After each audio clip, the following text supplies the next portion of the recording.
En esta mañana del miércoles entramos a una de las entrevistas centrales del programa Despierta RD. Vamos a hablar de todo lo que tiene que ver con el tema haitiano, los procedimientos, cómo ha ido todo esto luego de la ley que se aprobó para todo este procedimiento, lo que ha ocurrido a partir de ahí. Tenemos a William Charpentier, que es el que dirige la Mesa de las Migraciones aquí en República Dominicana. Don William, bienvenido aquí a Despierta RD. Gracias por invitarme. Buenos Bienvenido. días. Gracias. ¿Cómo va el tema? ¿Cómo va el tema haitiano? Nada, siempre tenemos temas pendientes. Sabes que el tema migratorio en la Republicana es altamente sensible. Es un tema que siempre estamos al día, viendo la situación que se está dando. Nosotros terminamos un año 2021 con ciertos niveles de violación de los derechos humanos, fundamentalmente en el tema de las mujeres embarazadas, donde se violó la misma ley de migración, el reglamento 631, que establece claramente que las mujeres, niños, personas envejecientes y solicitantes de asilo no deben ser deportados.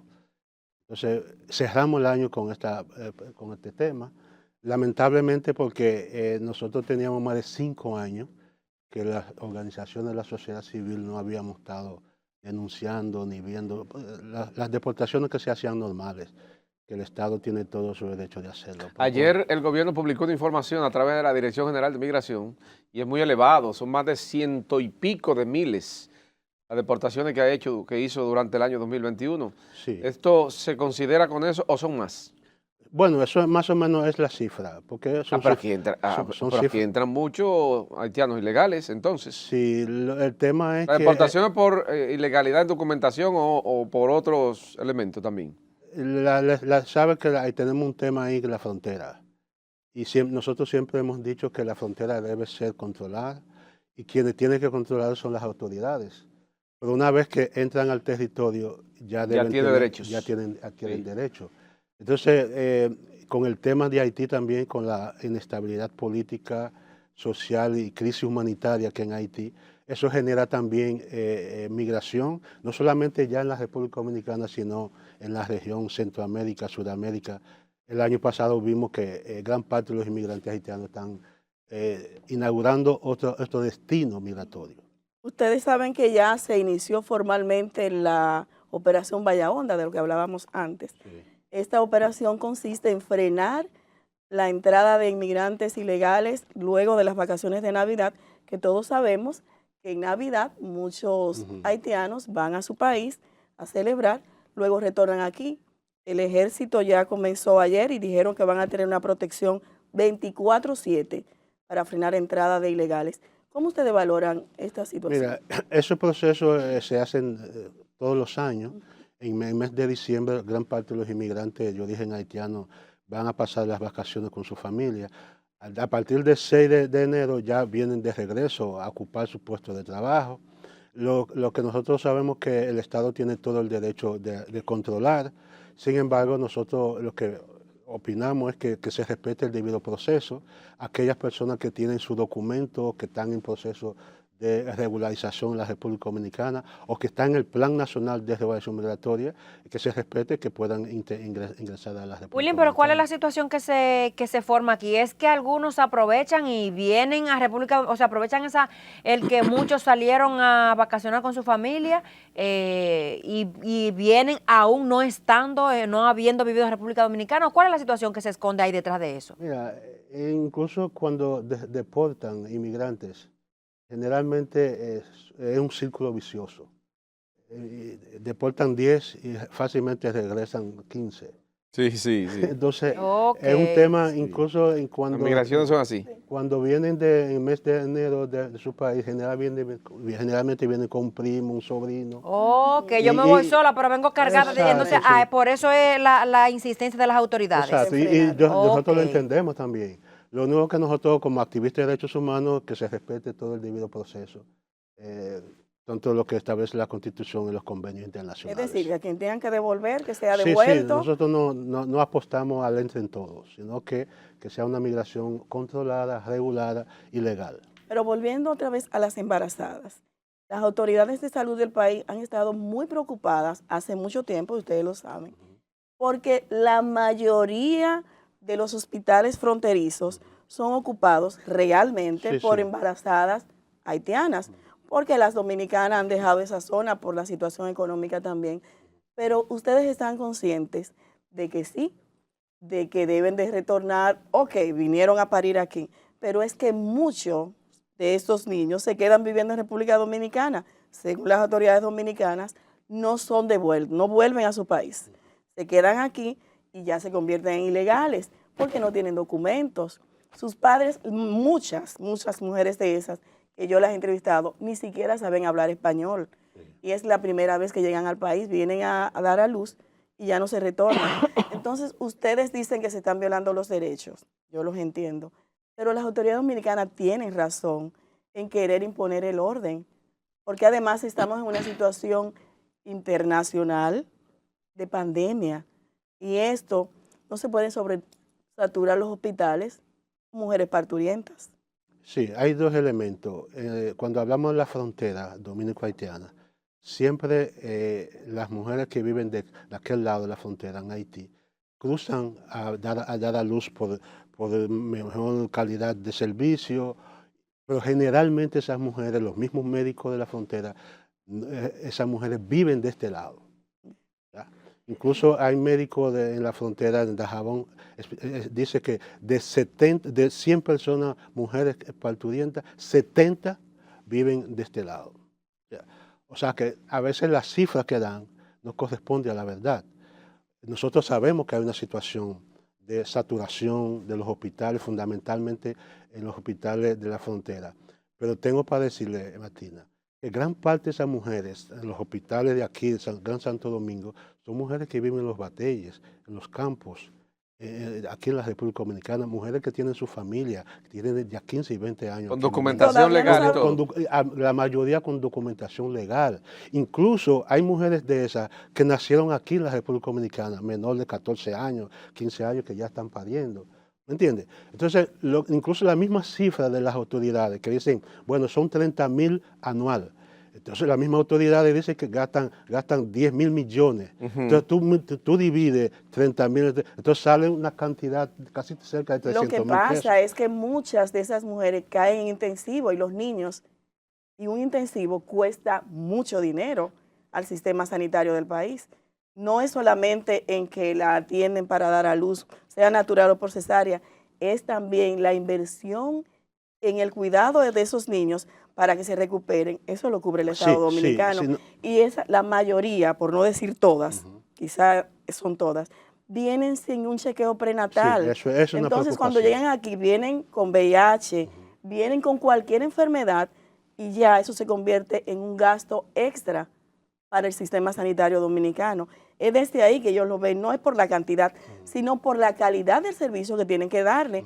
Y los médicos, cuando las mujeres llegan, tienen que darle atención de calidad, Sí, porque la idea es que se salven. Sí, no, nosotros estamos conscientes porque generalmente las mujeres llegan ya a los 8 o 9 meses al hospital y tienen muchos riesgos. Y los médicos, gracias a Dios que los médicos lo atienden con mucha calidad y profesionalidad. Lo que estamos planteando es que tenemos que sincerizar las cifras, los datos. Y tengo para decirle también, gran parte de esas mujeres viven acá. Son esposas, hijos e hijas de hombres y mujeres que trabajan en la República Dominicana. De una forma u otra, la Constitución le garantiza el derecho a la salud. Entonces, cuando las autoridades dominicanas dicen que hay mafias que se dedican a captar mujeres embarazadas en Haití, que le cobran mucho dinero allá para traerla a parir gratis a los hospitales dominicanos, no es así. No, yo lo que quiero significar, las mafias, según los mismos datos de las autoridades de salud, representa el 30% de esas mujeres que entran. Las mafias, Sí. las que la traen. Sí. Y decir, la traen, la dejan aquí, Hacen se aquí. quedan siendo... Sí, eso hay que estar consciente. ¿Ustedes tienen algún mecanismo, algún equipo que trabajen en la frontera que le den informaciones, Nosotros tenemos, si se quiere, quincenal, mensual, de cuál es la situación en ese tema migratorio? Nosotros tenemos promotores y promotoras en coordinación con la Organización Internacional para las Migraciones para verificar el tema de violación de derechos humanos permanente. Y a veces nos dan informaciones cada 15 días, mensual, Incluso uno de los elementos que nosotros podemos ver en el año pasado, que a pesar de la militarización de la frontera, los niveles de convivencia, solidaridad entre haitianos y dominicanos, Sí, No, es no, muy eso- alto. increíble, Muy No, no, alto. claro. increíble, y a mí me satisface porque a veces nosotros queremos decir, bueno, se está Yo fui a acabando el Pedernales, mundo. hasta café me dieron por la palizada de un alambre. Exactamente, Ah, porque la frontera de Ansapit, sí, esa pita. ¿verdad? Así que llama Carlos, entre Haití, Pedernales y República Dominicana, una palizada de alambre. Y Exacto. la frontera que hay Sí, sí, en sí. esa zona, que dice el gobierno que está militarizada. Y ahí hay un grupo de los miembros del CEFRON que beben café con los haitianos y allá vienen y le traen su cafecito. Sí, esos Y- niveles de convivencia. Sí, es unos niveles de increíble. convivencia Hay buenísimos. que resaltarlo, Eso es eso resaltable. realmente. Esa es la situación. Y en todas las fronteras Pasa eso. pasa eso. Claro que sí. El- porque el- La convivencia. la convivencia. Esa gente que le da la información a ustedes, le dicen de trasiego de dinero para pasar haitiano para acá. Sí, eso siempre ha ocurrido, Gilbert. El tema, no solamente en la Involucra República guardias. Dominicana, en ocasiones, pero no todo, porque hay que decirlo. Hay situaciones, hay personas que se dedican cuando lo mandan a la frontera que es a buscársela, pero hay personas también, guardias militares, civiles también, que van a hacer su trabajo. Nosotros no podemos meter todo el mundo en el mismo saco. Pero en las fronteras generalmente se dan esos tipos de convivencia. ¿Ustedes reciben dinero de organizaciones internacionales para Mira, trabajar? Nosotros la mesa, como cuerpo de mesa, nosotros no recibimos fondos de ningún organismo ¿Y cómo se internacional. manejan entonces? ¿Cómo Bueno, ese personal nosotros- allá en la frontera? Nosotros ¿Cómo? trabajamos, hay un cuerpo de voluntariado, Ay, hay ay. instituciones también que trabajan en coordinación con la OIM. Por ejemplo, si nosotros queremos un promotor, una promotora, lo pagan, pero ese promotor nos sirve a nosotros. ¿Haitianos o dominicanos integran? somos esos Dominicanos. promotores? ¿Quiénes Dominicano. integran esa mesa de La mesa de migración es un ejercicio que surgió en el año 1996 con el proceso de Puebla en México. Entonces, primero hubo una conferencia regional para las migraciones donde están los gobiernos. 2 años después se formó la Red Regional de Organizaciones Civiles para las Migraciones. Y cada red, son 11 países. La red tiene en los 11 países, incluyendo Estados Unidos y Canadá, mesas nacionales, que está compuesta por organizaciones sociales, la sociedad civil, organizaciones inmigrantes, iglesias conformadas por inmigrantes. Pero haciendo una valoración, siendo sinceros, yo sé que ustedes lo entienden, este es el país donde mejor se trata al inmigrante haitiano. Hay que ser sincero, usted lo acaba prácticamente de admitir. Si lo comparamos con Chile, el mismo Cuba, las islas, Estados Unidos, ahora México, que hay muchos haitianos que están utilizando la frontera mexicana. ¿Ustedes no creen que este es el país donde mejor se trata a la comunidad haitiana? Tomando en cuenta lo que acaba de decir Gilbert, usted lo admite, nosotros también lo admitimos, de la convivencia que hay dominicanos haitianos, ¿no sería bueno también resaltar en algunos de esos organismos internacionales esa convivencia que usted acaba de... Mira, la mesa se caracteriza precisamente por eso. Nosotros en todos los cónclaves internacionales resaltamos esos niveles de convivencia entre haitianos y dominicanos. Y no es verdad que se están matando, como se suele decir. Sin embargo, a veces hay comportamientos de Estado o de funcionarios de gobierno que nosotros criticamos. No así con el nivel de convivencia con el pueblo. Por ejemplo, las autoridades pueden tomar medidas que quizás ni siquiera el pueblo está de acuerdo. Tú agarras, por ejemplo, tú vas a los mercados binacionales, la convivencia ahí en el mercado interno sí, aquí, sí. el nivel de convivencia entre haitianos y dominicanos. Sin embargo, el gobierno toma medidas que quizás no está en consono con el sentir del pueblo. ¿Pudiera este tema de las migraciones mejorar si ciertamente se levanta el muro que hay sectores que están propugnando por levantar un muro en toda la frontera dominico-haitiana? Mira, el muro que debe formar en la relación dominico-haitiana es un muro humano, de la solidaridad, de la confraternidad, institucionalizar las relaciones comerciales. ¿Y no está hecho ese muro? No, ese muro, bueno, hay una parte humana, como yo acabo de decir, que conviven, comparten, pero ya poner una parte física eso dificulta, incluso lo que puede encarecer más el trasiego de personas, trasiego de droga. O sea que como quiera seguiría las irregularidades que están ocurriendo, seguirían aún con ese muro, es lo que usted quiere decir. Peor, lo que también se pone más caro. Ah, sí. Mire, Se pone William, más caro. ¿es cierto que si sacamos a los haitianos se cae la construcción en el país? Mira, hay sectores de la economía. Por ejemplo, recuerdo que desde el año 1952 hasta 1966. La Patrujilla ahí, Sí, trajo mucho. se firmó 3 grandes convenios donde inmigrantes haitianos venían al corte de tiro de caña retornaban. y retornaban. Posteriormente, en 1979, 78, 81, se firmó otro acuerdo a través del CEA. O sea que el inmigrante de origen haitiano siempre ha estado aportando. Pero se cae la construcción del país. No se cae, pero va a tener ciertos niveles de retraso, porque hay trabajos que realmente en la construcción lo hacen los inmigrantes, esos trabajos fuertes, duros, que el nacional generalmente no suele hacer. No porque no quieren, sino que la calidad de cobro, la forma de pero pagar. Los haitianos ya están cobrando muy bien. Sí, pero no todo. William, Cuando viene primera vez lo engañan todo. William, nos quedan 30 segundos rápidamente. Cantidad de cañeros fueron pensionados por el gobierno.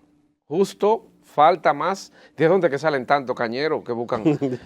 Sí. Incluso la gran parte de eso. ¿Falta más? Falta mucho más. Ay, hay muchos inmigrantes de esos que tienen, que se han muerto bastante. Sí. En el caso de papá, que llegó al país en el año 1957, sí, que Dios lo tenga en gloria, que murió a los 90 años. Vinieron a cortar caña y sus viejos, sus nietos están ahí, sus hijos están ahí.